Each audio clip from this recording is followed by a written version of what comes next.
Prepárate para conocer una nueva etapa de tu año.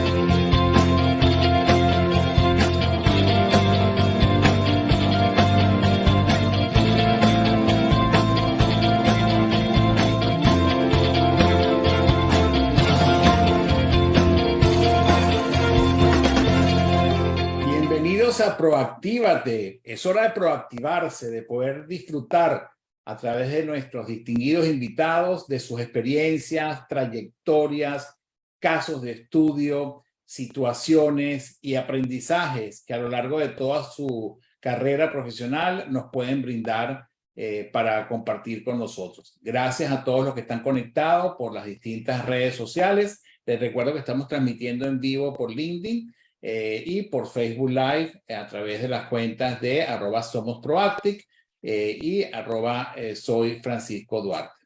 Gracias entonces por estar en esta conexión. Gracias también a todo el equipo Proactic que también está participando.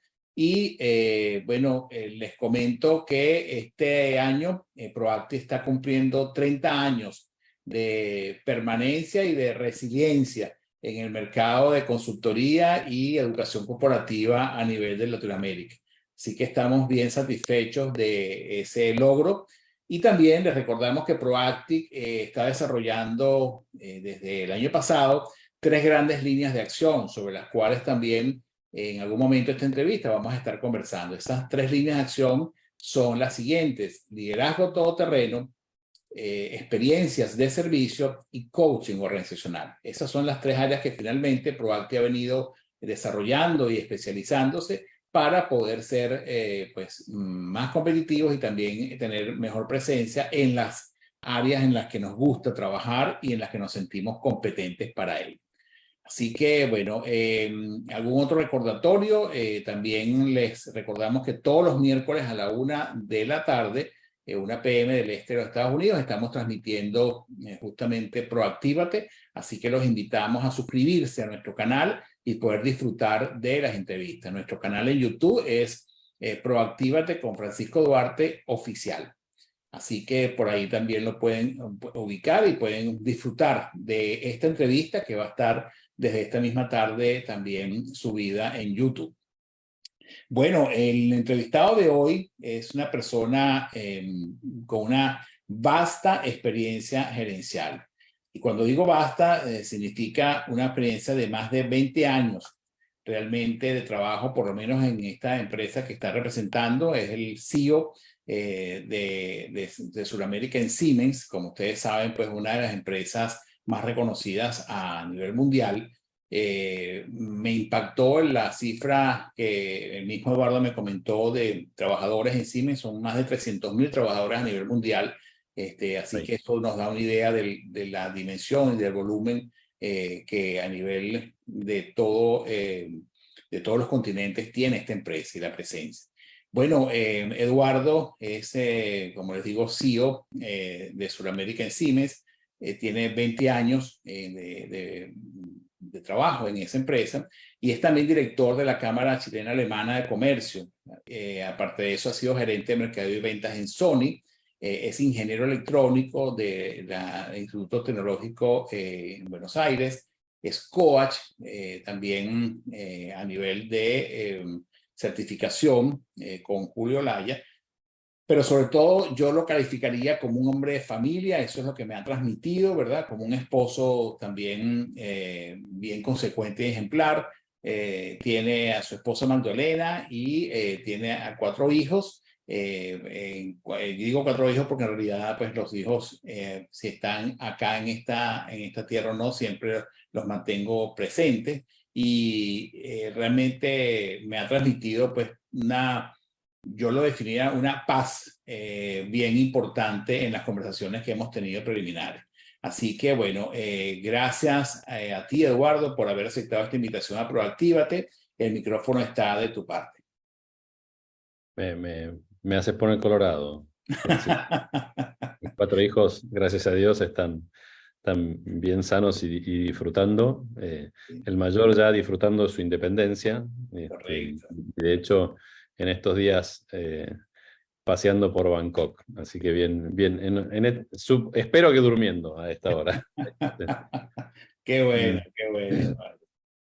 Pero los otros tres sí, todavía con nosotros están en el colegio. Correcto.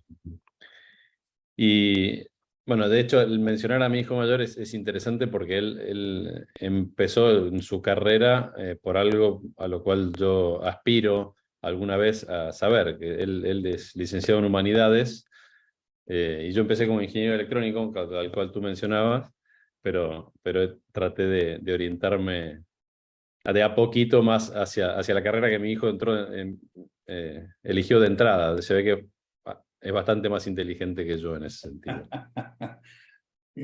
Así es, eso suele suceder, que los hijos son mucho más inteligentes que nosotros, así es.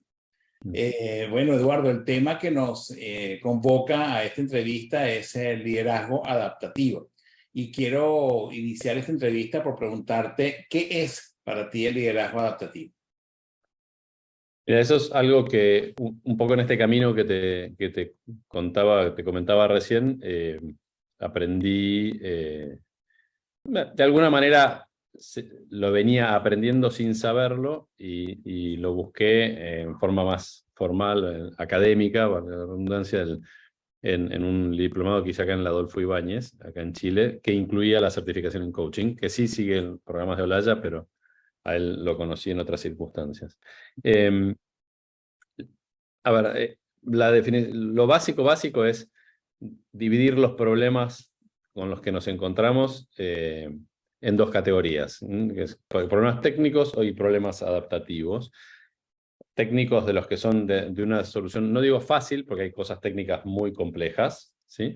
Pero que tienen una solución conocida y en lo técnico de consenso común. O sea, si yo tengo un problema con el agua caliente de mi casa y quizás haya dos o tres cosas que analizar, pero no mucha complejidad. Y lo mismo puede pasar con un cohete a la luna, ¿no? Pero que tiene una solución conocida. El problema adaptativo para al cual yo creo que nos vemos enfrentados todos los días más, como cualquier nivel de liderazgo, es aquel que no tiene una solución técnica, única, de consenso simple y claro, porque involucra un montón de aspectos diferentes, que algunos pueden ser técnicos, y que exige una dinámica de relaciones humanas, sobre todo, más compleja. Y eso básicamente sería tu definición, pues, ¿no? Y si habláramos de los éxitos que alcanzan los líderes con este tipo de liderazgo, un liderazgo adaptativo, ¿cómo se miden esos éxitos? A ver, las organizaciones en algún momento terminamos todas midiendo los éxitos en ventas, si es que estamos vendiendo, o en invenciones, si somos una empresa de desarrollo, de tecnología, ¿no? o en recaudación, si es una NGO, no sé, ¿no? Cada uno tiene sus numeritos, ¿sí? Yo creo que una forma de liderazgo adaptativo colabora sobre todo con esos aspectos que ya hoy es consenso que aportan en forma significativa a ese éxito que después se ve en los números, pero que son la cultura de una empresa, el cómo nos llevamos nosotros dentro de una organización, puede ser una empresa u otro tipo de organización, ¿no? En el trato que tenemos entre nosotros, ¿sí? Y eso hace que las organizaciones sean, por ejemplo, un dato más atractivas para que personas quieran acercarse a la organización. Y esas personas pueden ser colaboradores, clientes, proveedores, el que sea, ¿no? O sea, yo creo que la mayor medida del éxito quizás sea esto entre comillas, ¿cuánta gente me quiere? ¿No? Como un elemento ya propiamente dicho de la cultura organizacional, ¿correcto? Claro, exactamente. Y, ajá, adelante, Eduardo. Bueno, eso. Ya. Y Eduardo, en tu larga trayectoria profesional y gerencial, ¿Puedes mencionar algún ejemplo de adaptación o ejemplos de adaptación exitosa aplicando esto que llamamos liderazgo adaptativo? Mira, yo tengo un sesgo, si se quiere, porque si el que no se dio cuenta, por mi acento, lo aclaro, yo soy argentino y vengo de un país que exige permanentemente adaptaciones, ¿no? Y a veces demasiado. Y ahora hace 8 años que vivo en Chile y la responsabilidad la tengo desde acá, aunque también cubro Argentina. Y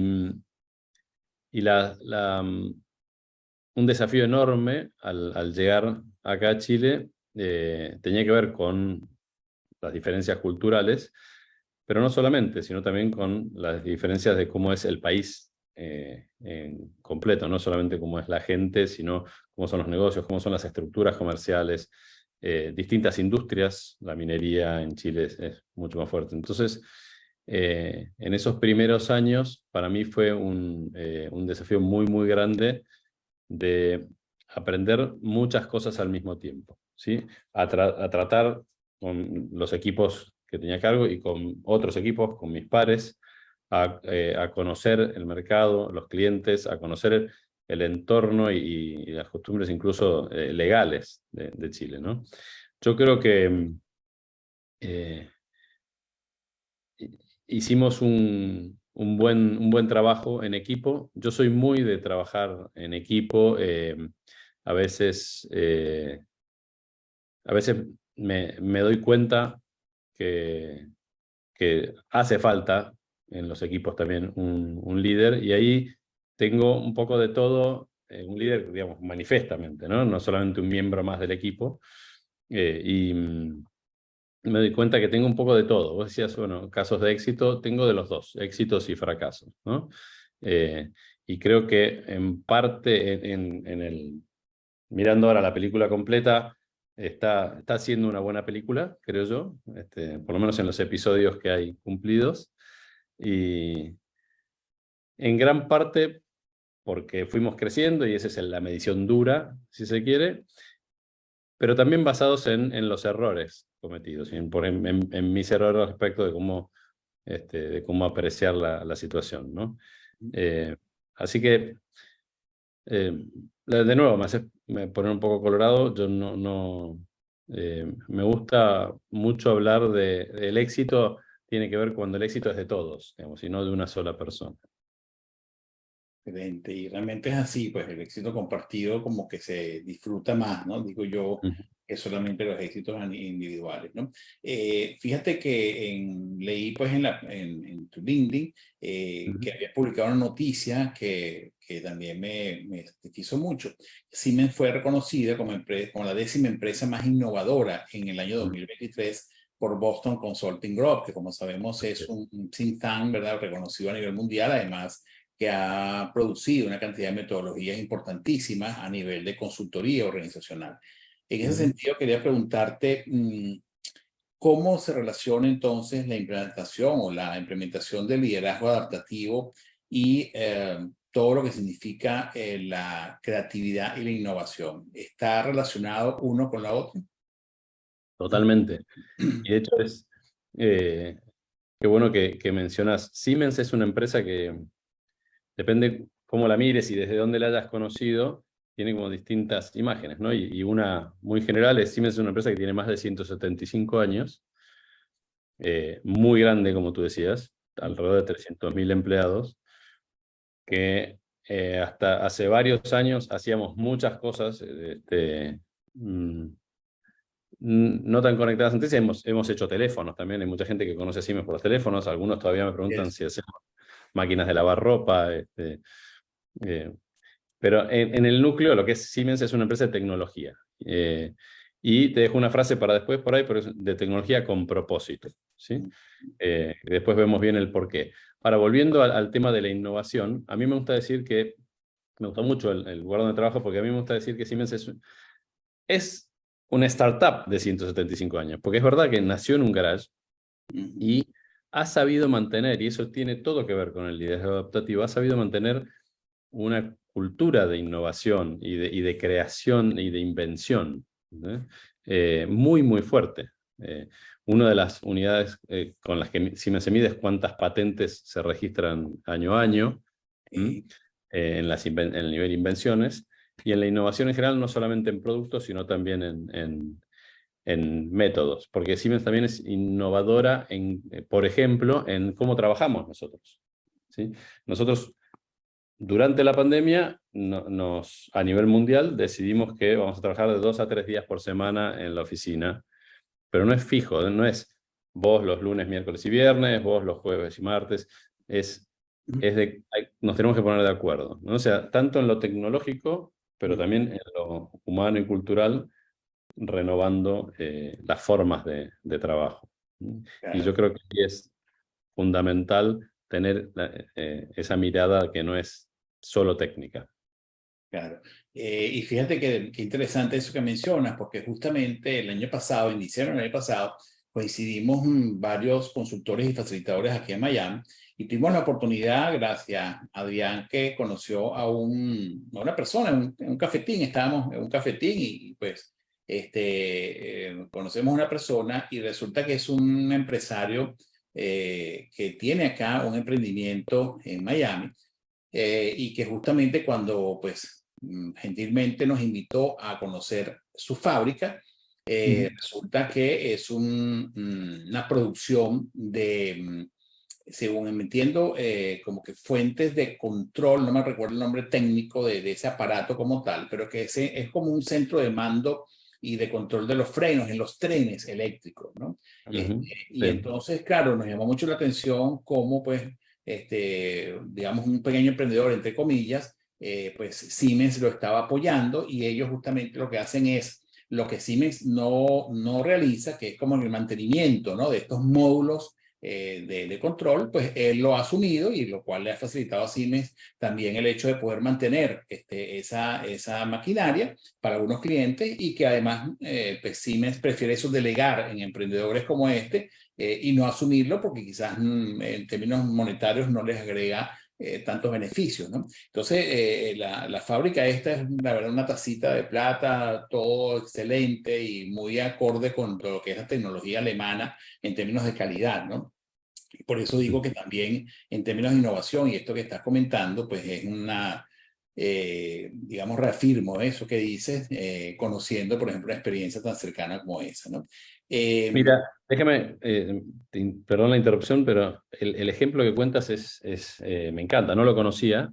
Yo estuve también dentro de mi carrera en Siemens a cargo del negocio de transporte, transporte ferroviario, que se llama Siemens Mobility, y conozco la aplicación, pero no hablando de lo técnico, sino ahora de cómo las organizaciones se pueden adaptar también, y para eso hacen falta líderes que sepan hacerlo. Siemens hasta cuando yo era joven era una empresa, como decíamos, un gran conglomerado que hacía de todo y un poco con tonada argentina venía y le decía al empresario cementero, yo te voy a explicar cómo se hace el cemento, ¿no?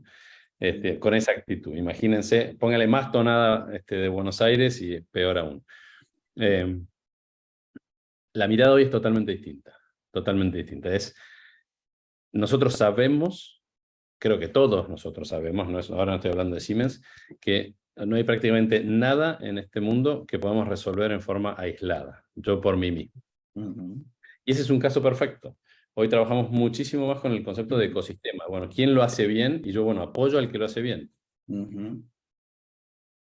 Así es, y fíjate que incluso tan es así que a cada día nos está compartiendo una noticia que también se me olvidó comentar, que es que ellos fueron felicitados y reconocidos por la administración actual acá en Estados Unidos como uno de los pequeños negocios, pues, ¿no? Más exitosos en el año 2023, ¿no? Cosa que entonces que habla muy bien de esta empresa y de su equipo de trabajo, ¿no? Y además eso no puede ser sino formar parte de esa cultura que cuando se visita, por ejemplo, esa empresa que se llama, acá lo señala Adrián Amepower, uno lo siente pues perfectamente en su organización, en su trato, en su disciplina, en su forma de ser. Así que realmente Me parece eso también una forma de innovación, y como dices tú, de ejemplo de liderazgo adaptativo. ¿Cómo puede, sin embargo, un líder adaptativo nombrar lo innombrable sin perder el cuello o sin perder la cabeza? Qué buena pregunta. A ver, esto es algo que yo aprendí dentro de mi estudio del liderazgo adaptativo con la mirada en coaching, justamente. Y eso, por eso me parece súper interesante los tres aspectos que desarrolla. Y yo todos los días intento mejorar un poquito cómo digo las cosas, y mejor que eso, no decirlas, sino cómo pregunto. Entonces yo creo que cualquier líder haciendo las preguntas correctas de la forma correcta puede traer sobre la mesa temas que son el elefante en la sala que nadie quiere nombrar, ¿no? Y sin perder la cabeza, por supuesto, porque yo quiero salir de la sala con la cabeza en su lugar, ¿no? Claro. Pero yo creo que las preguntas, las buenas preguntas, tienen un poder gigantesco, muy, muy subestimado. Realmente es a través de esa estrategia que se puede hacer. Y también te preguntaría, o sea, ¿qué estrategias en tu experiencia profesional y gerencial, qué estrategia conoces o qué estrategias has aplicado para generar otro de los componentes que son necesarios para poder justamente, pues, generar esto que llamamos liderazgo adaptativo, como es el tema de la reflexión, el tema de la necesidad de que una organización se detenga un momento determinado a pensar si lo que está haciendo es lo adecuado? ¿Qué espacios conoces o qué estrategias conoces tú para poder generar esos espacios que normalmente no son muy comunes por el día a día y por la rapidez, ¿no?, en que se producen los cambios? Mira, me acuerdo cuando preguntas esto, me vuelve a la memoria las prácticas que hacíamos dentro del diplomado, y también traídas a la empresa, porque tiene mucho de hacer la práctica en la empresa. Porque eso que tú dices es frenar y dejar de preguntarnos qué tenemos que hacer, para pasar a preguntarnos por qué hacemos lo que estamos haciendo. Y hasta ese nivel yo te diría que es algo que está instalado y es bien visto, ¿vemos? Que exige más tiempo el por qué que el qué tenemos que hacer. Pero ir un poco más profundo, decir cómo estamos haciendo lo que estamos haciendo. Y eso es algo que no está tan instalado, preguntarnos el cómo, que exige, que es incómodo, porque te exige abrir ese espacio y decir, bueno, yo sé que mientras me esté conversando sobre cómo hago las cosas, no estoy haciendo las cosas. Y el tiempo corre igual, y tengo un deadline porque la presentación es el viernes, no sé, ¿no? O la oferta la tengo que presentar el lunes. Pero y a mí me costó una barbaridad, era como decir, pero tenemos que ejecutar, tenemos que lograr, tenemos que llegar a ese objetivo que nos plantearon. Y venía alguien y me decía, paren. Hasta que no definimos cómo lo vamos a hacer, no podemos hacer nada, digamos, en alguna especie de regla, ¿no? Y eso es totalmente, eso no es tradicional, digamos, ¿no? Entonces eso sí, ahí hace crujir un poco la estructura. Yo creo pero que es poderosísimo y fundamental. En el momento que se logra hablar sobre el cómo, el por qué viene mucho mejor, y el qué se ejecuta con mejores resultados. Y algunos ejemplos de esos problemas adaptativos que tú hayas podido o que te has enfrentado en tu desarrollo como líder. ¿Pudieras mencionar algunos ejemplos de esos problemas de carácter adaptativo? A ver, un poco lo más cercano que tengo es en la responsabilidad que tengo hoy. Yo empecé Yo asumí esta responsabilidad en febrero, en Chile, digamos, en febrero del 2020, y a nivel regional, Sudamérica, mayo de 2020, o sea, a caballo de la pandemia. ¿Mm? Eh, y tenía lo que tuvimos todos nosotros, que adaptarnos a esa forma de trabajo, que sinceramente, por otras innovaciones o adopción de innovaciones de parte de Siemens, nos fue, entre comillas, relativamente fluido, no fácil, pero sí fluido, que fue el trabajar desde casa.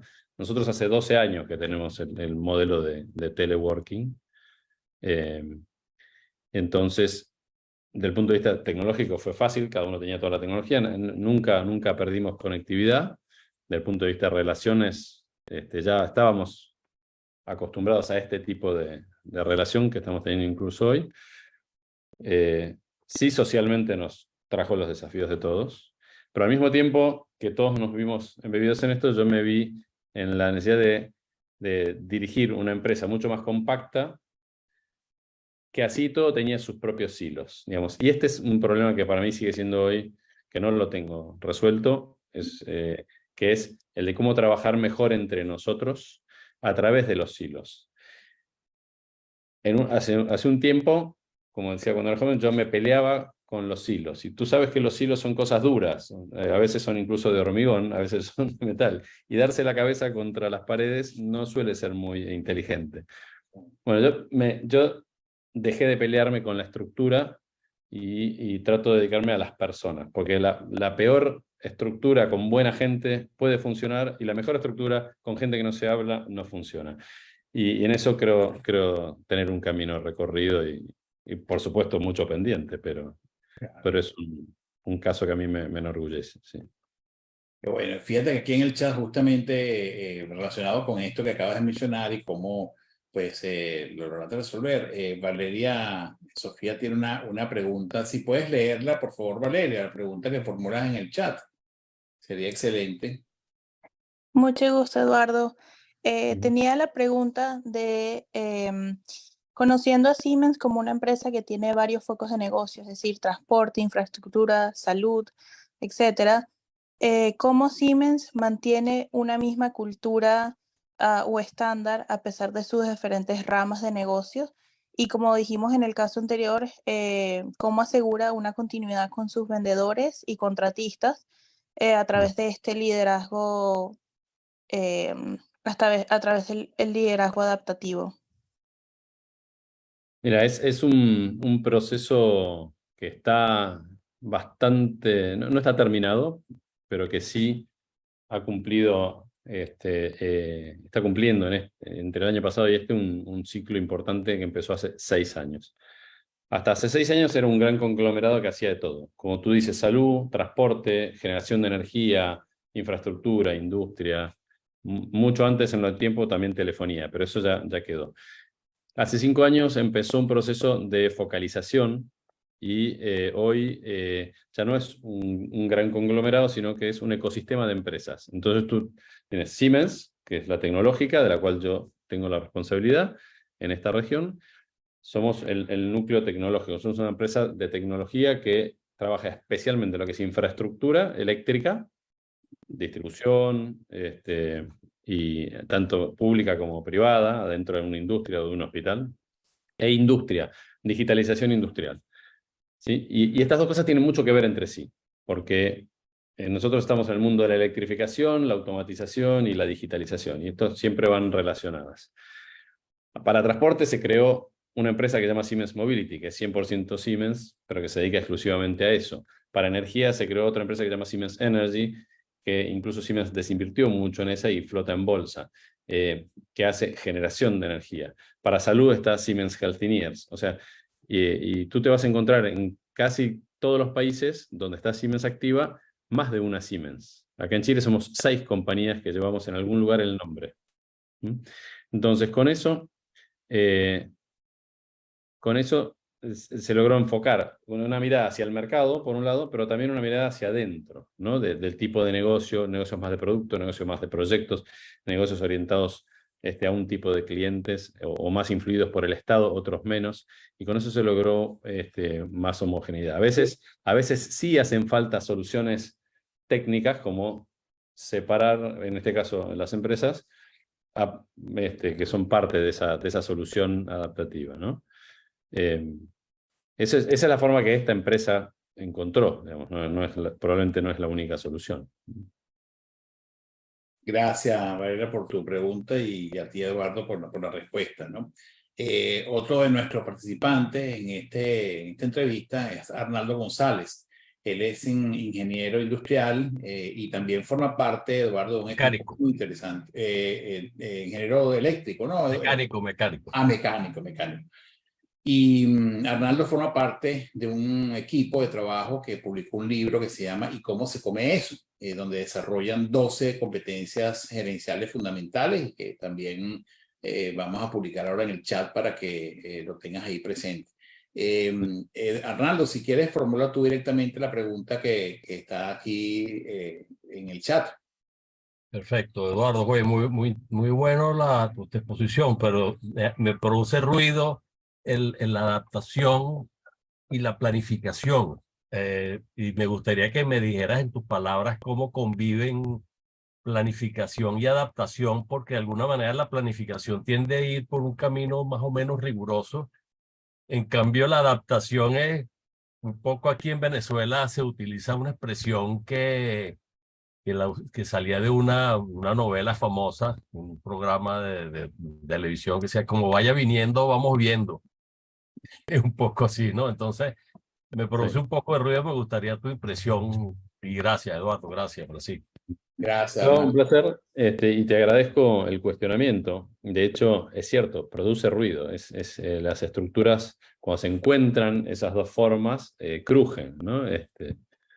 La estructura. Y Siemens no deja de ser una empresa, además de ser una gran empresa, es una empresa grande, ¿no? De muchos años, de cultura alemana, todavía muy alemana, aunque es súper internacional. La mayor parte del negocio está fuera de Alemania, pero la matriz está en Alemania.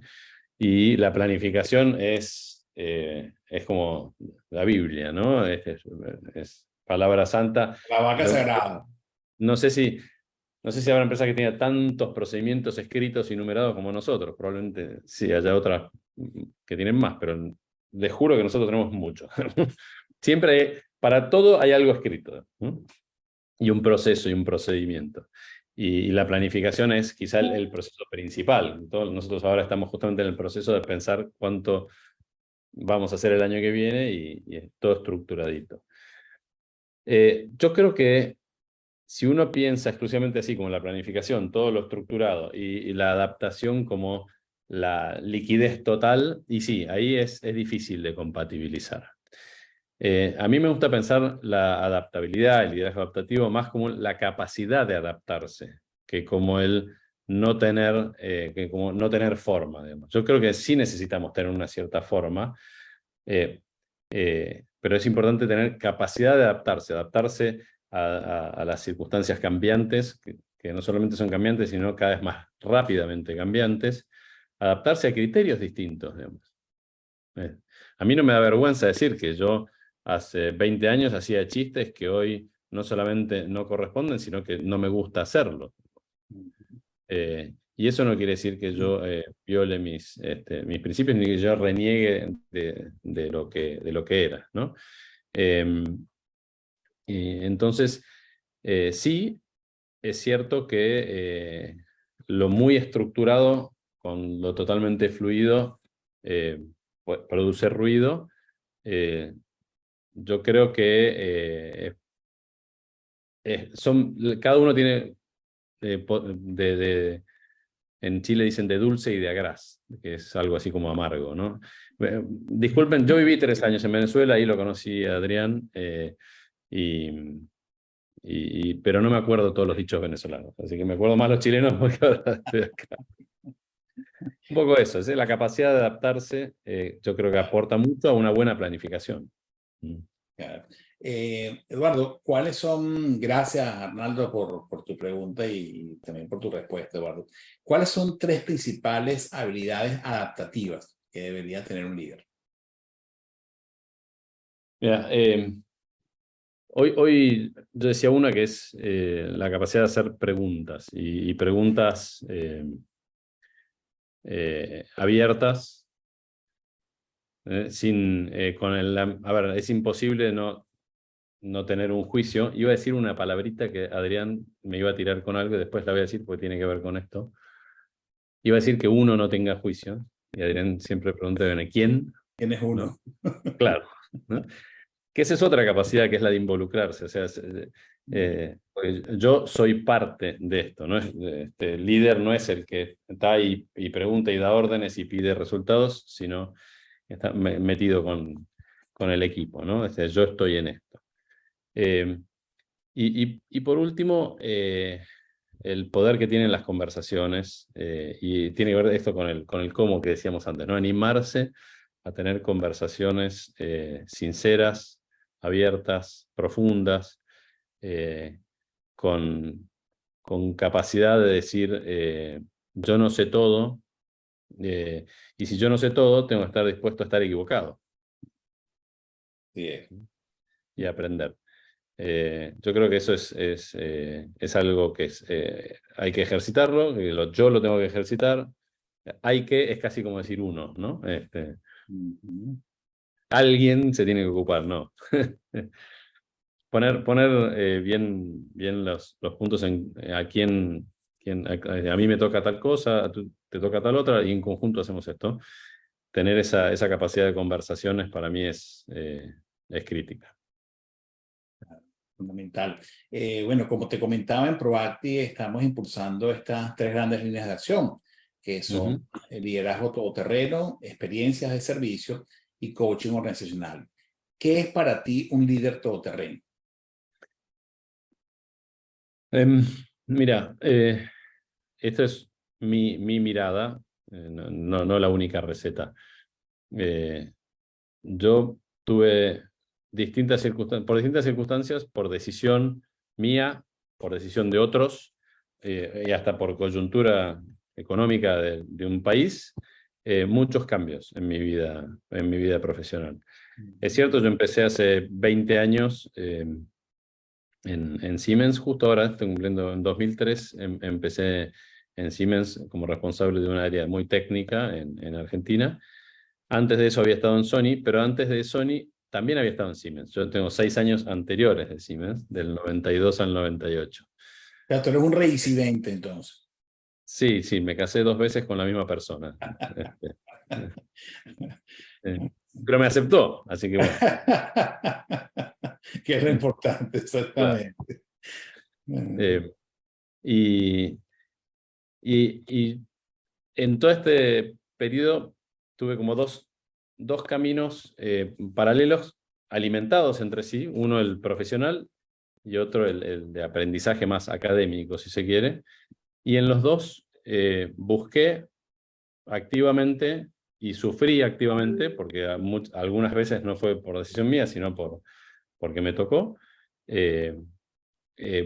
variedad. ¿Sí? Yo estuve en funciones de marketing, de ventas, de gerencia, de emprendedor desde mi casa cuando me quedé sin trabajo, en negocios de electrificación o de automatización o de transporte, como les contaba hoy, en distintos países, en Argentina, en Alemania, en Venezuela, ahora en Chile.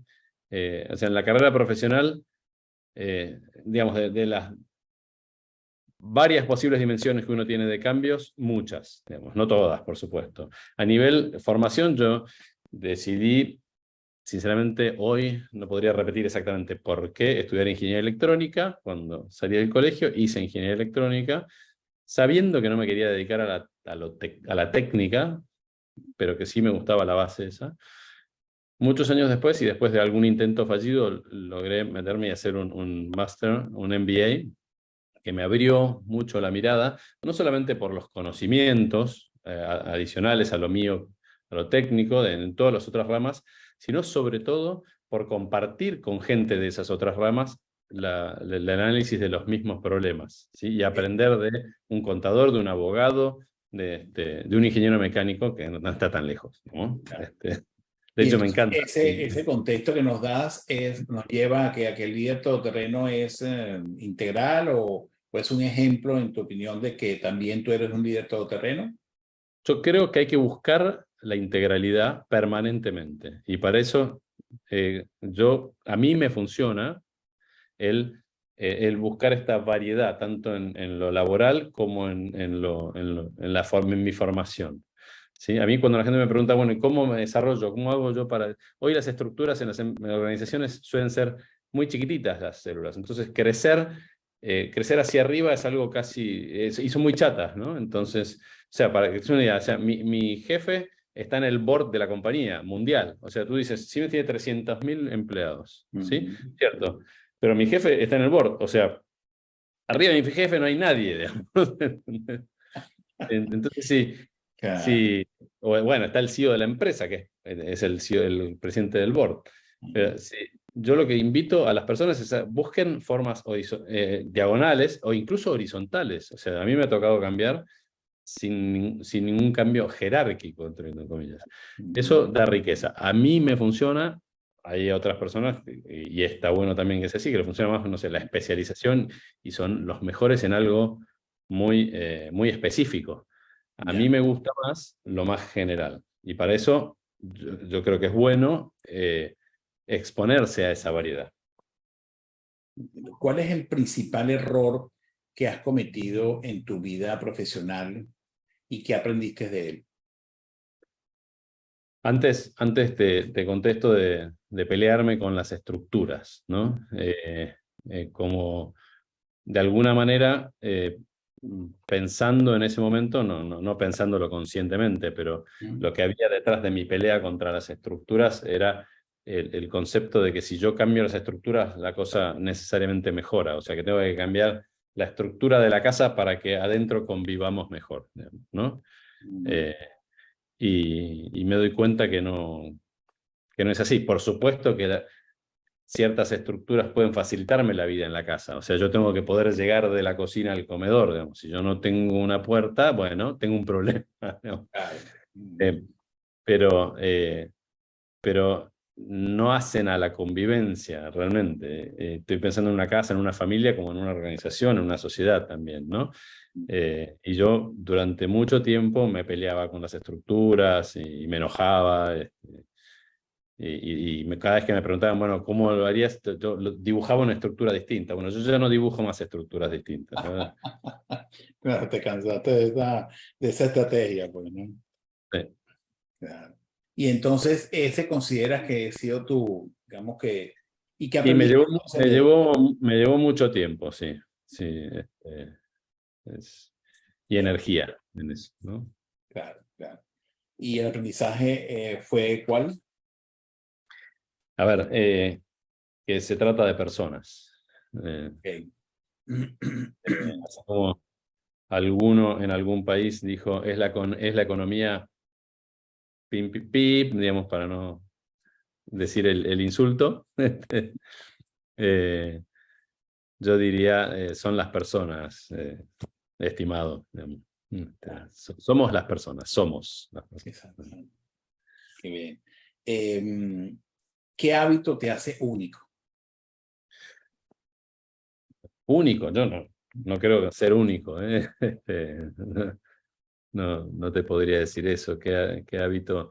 Esto es algo que me está costando sostener últimamente, en estos tiempos. Pero es algo que yo históricamente he sabido hacer y trato de mantener, y es que si bien yo soy una sola persona, y no soy una persona en la empresa y otra persona en mi casa, y sí trato de que cuando yo llego a casa estoy en casa, digamos. Y en lo que sea, en lo mío, si quiero salir a andar en bicicleta o estar con mis hijos, o enojarme porque los perros rompieron algo. Tengo 3 perros, además de los 4 hijos. y no estar todavía sobre todo acá arriba, con el rollo de la actividad del día a día, ¿no? No es simple, yo creo que cada vez más difícil, pero yo creo que ayuda mucho a poder ser, a que sea más rica cada una de las dos experiencias, ¿no? O sea, yo tengo un poco el hábito de poder dejar separar la los oficina en la contextos. oficina, sí. Claro, qué bueno, excelente. Por acá Bárbara tiene una pregunta que ha hecho en el chat, pero me gustaría que la formulara directamente. Adelante, Bárbara. Gracias por tu otra frase, Adrián, ahí que está dejando en el chat. Gracias, Francisco. Hola, Eduardo, mucho gusto. Quisiera saber, conociendo tu experiencia en una de las empresas más grandes en el mundo y tu trayectoria de tanto a nivel horizontal como vertical de tus promociones, quiero preguntarte, ¿qué consideras tú que te falta aprender?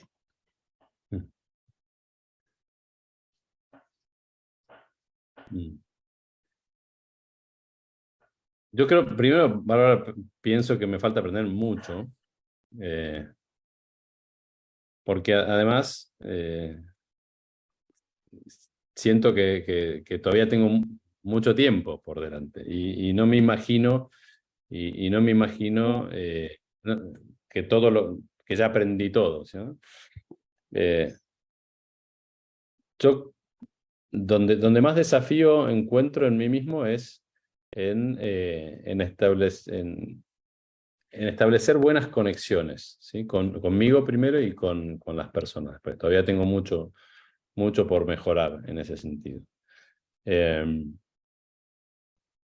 que lo más importante que tenemos que aprender cualquiera, y yo me incluyo, es aprender a aprender. Y eso no está terminado, nunca está terminado, porque yo no sé qué me espera mañana, digamos. Entonces no sé qué voy a necesitar haber aprendido para ese mañana. Sí creo que vuelvo, ¿no? Lo más importante es esto de que las conexiones, conexión conmigo mismo y con los demás sean profundas. Es algo que todavía mucha tarea pendiente. Gracias. Valoro tu congruencia y tu humildad en responder esa pregunta. Gracias. Gracias también a ti, Bárbara, por la pregunta. Gracias, Francisco. ¿Con quién o con qué encuentras inspiración, Eduardo? ¿O quién te inspira? Distintas, depende del ámbito. A mí mi impulso, o sea, una energía fuerte que tengo es la de mi familia, y por eso te agradezco que me hayas presentado a tu familia, y hayas puesto la mía en el tema al principio. Mi familia muy cercana, mi mujer y mis 4 hijos, y también mi familia ampliada. A nivel laboral la verdad que he tenido muy buenos jefes, algunos buenos líderes, además de buenos jefes. De todos, mejor o peor, he aprendido algo, y en general, a veces digo, también hay que decirlo, tuve suerte, ¿sí? Con muchas personas con las que trabajé. No me creo ajeno a eso, pero sí, quiero decirlo, estoy muy agradecido de las personas con las que me ha tocado trabajar. Y más recientemente a mí me gusta, bueno, algo que no sé si está escrito en algún lado, pero a mí me gusta mucho navegar a vela. Y no lo empecé de muy chico para ser súper profesional, en general se empieza de muy chico, y casi siempre lo hice en grupo, o sea, en tripulaciones de 4, 6, 8 personas, ¿no? Y sí he competido y bastante, y me divierte. Y miro mucho eso, y miro mucho, a mí me gusta, y personas que no conozco personalmente, ¿no? Pero el navegante, y sobre todo el navegante de tripulación, es una persona para mí muy interesante, porque se tiene que mover en un ámbito cambiante. A mí la navegación me inspira, y sobre todo los navegantes. A veces lo hacen en solitario, a veces lo hacen en equipo, a veces es algo de larga duración, oceánico, a veces es algo de corta duración, la Copa América. Pero es un lugar donde yo busco ejemplos. Muy recientemente, y lo tengo fresco, hace un par de semanas en una convención en Europa, trajeron para que nos diera una charla una navegante británica, ya me va a salir el nombre, se llama el nombre es DEE. Uy, ahí me va a salir el apellido, pero se puede googlear fácil, se consigue enseguida. Okay. Es la primera mujer que dio 2 veces la vuelta al mundo, una vez para cada lado, digamos. Wow. Porque no sé si ustedes saben, hay una forma correcta de dar la vuelta al mundo y otra incorrecta. Incorrecta no es la palabra, pero es incorrecta porque en realidad es viento en contra. Digamos. Exacto, ya, claro. Los vientos predominantes en el hemisferio sur Compleja, claro. en un sentido, y hay gente que se le ocurre navegar en el otro. Digamos. Bueno, ella lo hizo en ambos sentidos, pero también, y también lo hizo en liderando tripulaciones. Ese tipo de personas, la verdad que me parece que tienen mucho para enseñar. ¿Cuál es el aprendizaje en estas justamente enseñanzas más importante que has obtenido de Magdalena, tu esposa? Imagino que es la capitana del barco, digo yo, no sé, pues como suele suceder, Eduardo, ¿verdad? Nuestra esposa a veces son las capitanas de los barcos, ¿no? ¿Cuál es el aprendizaje más importante que has obtenido de ella? A ver, ella es una persona que también, ella se forma permanentemente y muchísimo más que yo. Y tiene un trabajo personal intensísimo y profundísimo. Y como aprendizaje es eso. Yo nunca estoy listo como persona, listo en el término de, no sé, si hacemos algo físico, ¿no? Yo construyo algo, listo, lo armé, funciona, le puse pilas, trabaja, hace lo que tiene que hacer, está listo. Bueno, yo como persona nunca voy a estar listo en mi vida. Y lo que ella hace mucho y permanentemente es mirarse y preguntarse y trabajarse como persona muy intensamente. Cosa que yo creo que todos necesitamos, yo necesito mucho más, y es para mí un ejemplo enorme. Y lo comparte además, lo comparte con... Bueno, ella lidera grupos de mujeres en distintos formatos, así que no es solamente para ella, ¿no? Esto es algo que es para ella por primero, pero además en comunidad, y eso es para mí admirable. Qué bueno, qué hermoso también esto que planteas. ¿Qué es a lo que más temes?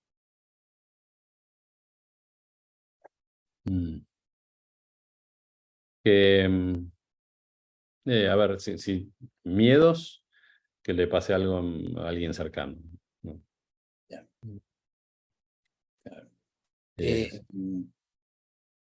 Y en términos de, si tuvieras, imagínate la oportunidad, Eduardo, de invitar a alguien, vivo o no, a cenar en todo el mundo, ¿a quién invitarías? A una sola persona, no es una cena colectiva, a una sola persona. Me gustaría mucho cenar con Albert Einstein, ¿no? Ya. ¿Qué le preguntarías a Einstein, por ejemplo? Nada que ver, no le pregunté a nada que tenga relación con la teoría de la relatividad, que ya sufrí bastante durante la carrera. Tengo el juicio, en parte fundado en muchos comentarios, de que era una persona mucho más integral que solamente las ecuaciones mágicas esas que logró diseñar en su cabeza. Y me gustaría conversar más ampliamente sobre la vida más allá de las ecuaciones. Hay un libro que ahora no me voy a acordar el autor, que se llama Los sueños de Einstein. Es un libro cortito, muy breve, y son cuentos cortos. Es un autor, creo que es estadounidense, que escribió cuentos como si los soñara Einstein sobre distintas miradas del tiempo. O sea, una sociedad donde el tiempo corre la más fácil, en sentido inverso, ¿no? Otra donde corre más lento, otra donde corre más rápido. Muy, muy interesante y creo que él juzgó que él tenía así como una mirada tan interna de lo que es el tiempo, que por eso logró lo que logró en términos de la física, ¿no? Pero no por haberse dedicado solo a lo técnico, sino a una mirada más integral. Me divertiría. Claro. Perdón, si quieren el dato, por ahí lo puedo anotar acá. Ah, no, pero acá estoy con Adrián. Bueno, la nauta británica se llama Dee Cafari, con doble F. Vale. Ah, ok, magnífico. Qué bueno. Y justamente le habías agradecido a Adrián por una frase que te escribió, me imagino, por el chat privado. Te pregunto, ¿cuál fue esa frase que te escribió Adrián y qué le estabas agradeciendo? Si se puede, la indiscreción. Es algo que todos conocemos de Adrián, así que no es una indiscreción. Él me dice, deja de tratar y lo lograrás. Ok, está bien. Sí, sí, eso es típico también de Adrián, el que utilicemos esa palabra de tratar, así es. Claro. Bueno, magnífico, ¿no? Y gracias también, Adrián, por recordarnos eso, pues, ¿no? Realmente esa gran diferencia entre tratar y actuar, pues, ¿no? Exactamente.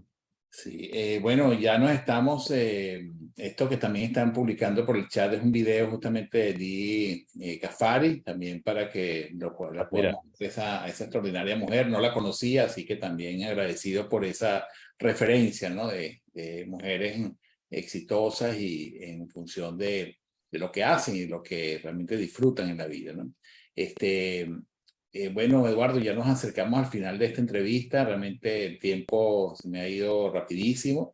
Y la pregunta final que te haría es, ¿cómo definirías tu personalidad en 3 palabras?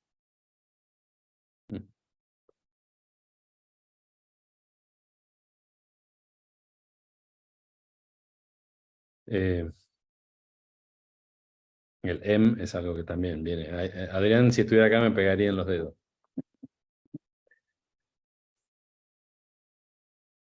A mí me gusta decir que soy transparente,